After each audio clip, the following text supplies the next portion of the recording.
সুপ্রিয় দর্শক, আসসালামু আলাইকুম। আমি আব্দুর রাজ্জাক বলছি, digital VAT coach, founder of VATCons BD. বাঁচার আর কোনো উপায় না থাকে, কচুরিপানা ধরে মানুষ বাঁচার চেষ্টা করে। তো আমার কথা হচ্ছে, ওই কচুরিপানাটা পর্যন্ত আমাকে ইগনোর করে আসতে হবে। সকল ধরনের অল্টারনেটিভ বাদ দিতে হবে, বিকল্প ওয়েগুলো বাদ দিতে হবে। কমফোর্ট জোন যেটা আছে সেটাকে পরিত্যাগ করতে হবে। সেটা যদি করা যায়, আপনার যদি আর কোনো উপায় না থাকে, যেমন আমার কিন্তু পিছু যাওয়ার আর কোনো উপায় ছিল না, কারণ আমি আমার বিজনেস বিক্রি করে দিয়ে আসছি, বাড়িতে বড় বড় কথা বলে আসছি যে আমি এসএসসিএ করব, আমি ভালো কিছু করতেছি। তো সেখানে আবার ব্যর্থ হয়ে বাড়িতে গিয়ে বাবাকে মুখ দেখানোর মতো মানসিকতা আমার ছিল না। কাজেই আমার চিন্তা এরকম ছিল যে এখানে হয় বাঁচবো অথবা মরবো, বাট আমাকে এটা শেষ করতেই হবে। জাস্ট যেহেতু আমার কোনো অপশন ছিল না, আমি আজও বিশ্বাস করি যদি হয়তো কোনো অপশন খোলা থাকতো আমি ওই অপশনে চলে যেতাম। আমি সকল অপশন বন্ধ করে দিয়ে একাগ্র চিত্তে এসএসসিএ করতে এসেছিলাম।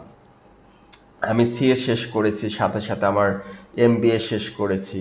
আমি এখন ল পড়ছি। আমার বাহির ইউকের মতো কান্ট্রির সাথে কাজ করার অভিজ্ঞতা আমার হয়েছে।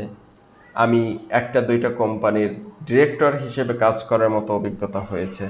আমি আমার নিজের প্রতিষ্ঠানকে দেখাশোনা করতে পারছি। আমার কথা মানুষ এখন শুনছে। মাত্র ক্যারিয়ার আমার 7 বছরের ক্যারিয়ার।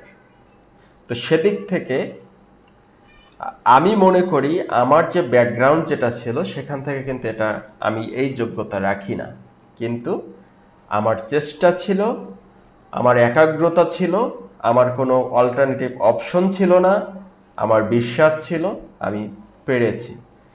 কাজেই যদি কিছু করতে চান, ওইভাবেই মাইন্ডসেট সেট করতে হবে, মেন্টালিটি ওইভাবেই সেট করতে হবে যে আমাকে এটা করতেই হবে এনি হাউ, এবং আমি এটা পারবই।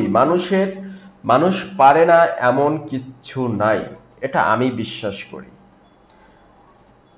আমি বাংলাদেশের ভিতরে কান্ট্রি হাইয়েস্ট মার্কস পাওয়ার এক্সপিরিয়েন্স আমার আছে, যেখানে ইন্টারমিডিয়েটে আমার ইংলিশে মাত্র 1 জিপিএ অন পেয়ে আমি পাশ করেছি।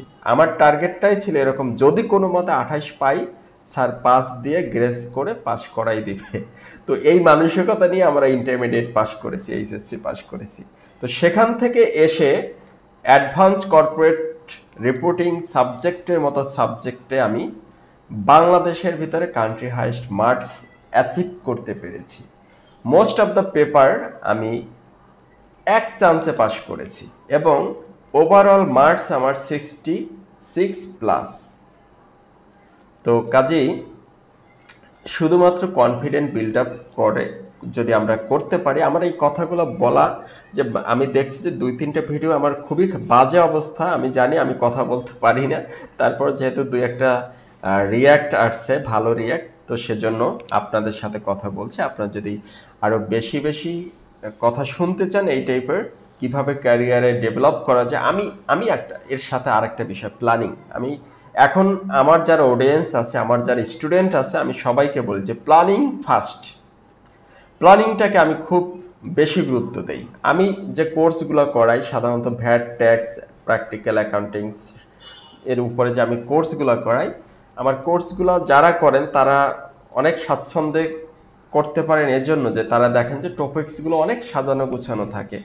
আমাদের কোর্সের কোয়ালিটিগুলো এজন্য, মানে প্রেজেন্টেশন স্কিল নাই, আমি জাস্ট বাড়ি থেকে এসেছি ওইভাবেই কথা বলি, কিন্তু তারপরও মানুষ এখান থেকে মানে অ্যাকসেপ্টটা বেশি করতে পারে, কারণ আমি বুঝতে পারি যে কোন জায়গাগুলোতে হিট করতে হবে। আমি যে সমস্যাগুলো ফেস করে করে আসছি, আমি কিন্তু ওই জায়গাগুলোতেই আমি বেশি গুরুত্ব দেই। আমার টোটাল কোর্সগুলো সাজানো হয় নিজের এক্সপিরিয়েন্স দিয়ে। আমি যে জায়গাগুলোতে ফল্ট করে আসছি, আমি চাই যে ওই জায়গাগুলোতে মানুষ যাতে খুব সহজে সাকসেস হয়ে যায়, এটাই আমার। তো ধন্যবাদ সবাইকে, অনেক কথা বললাম। যদি ভালো লাগে লাইক দিবেন, শেয়ার করবেন, আমাকে মোটিভেটেড করবেন। আর যদি মনে হয় যে না এই টাইপের কথাবার্তা বলার দরকার নাই, কাইন্ডলি বলে দেবেন, আমরা এ সকল বিষয়ে কথা বলবো না। ধন্যবাদ সবাইকে। আল্লাহ হাফেজ।